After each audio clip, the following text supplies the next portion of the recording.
مقصد یہی ہے کہ کرکٹ کی اچھی چیزیں ہوں، سب کو ایکولی آپ ڈسٹریبیوٹ کریں، اور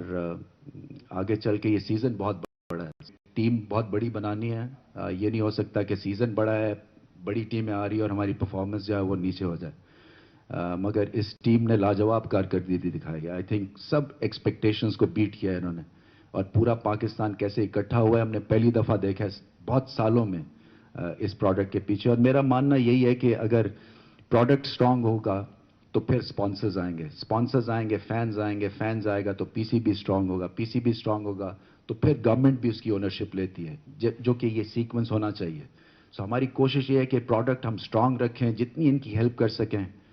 کرکٹ وائز۔ اس لیے یہ پچز کی جو بات ہے، اس لیے کہ جب ہم آسٹریلیا جائیں تو ہم کمپیٹیٹو تو رہیں نا، ہم ساؤتھ افریقہ جائیں تو 2 دن میں میچ ختم نہ ہو، تو ہم وہ چیز کریں گے جو کہ پہلے کی نہیں، اور ان کو بیسٹ مواقع دیں گے جہاں پہ یہ اوورسیز ٹرپس پہ ایک گریٹ ٹیم بن کے آئیں، کیونکہ وہ ریئل چیلنج ہے۔ گھر میں تو ہم کمپیٹیٹو ہو سکتے ہیں، مگر جب تک کہ آسٹریلیا میں آسٹریلیا کو نہیں ہرائیں گے، میں تو ایٹ لیسٹ چین سے نہیں بیٹھوں گا، اور ہم ان کو پرووائڈ کریں گے وہ سیمولیٹ کر کے وہ ساری کنڈیشنز کہ جب وہاں جائیں، اور آج کل کووڈ کی وجہ سے آپ 1 دن 2 دن کے بعد میچ شروع ہو جاتا ہے، سو ایکلیمیٹائز یہیں سے ہو کے جائیں۔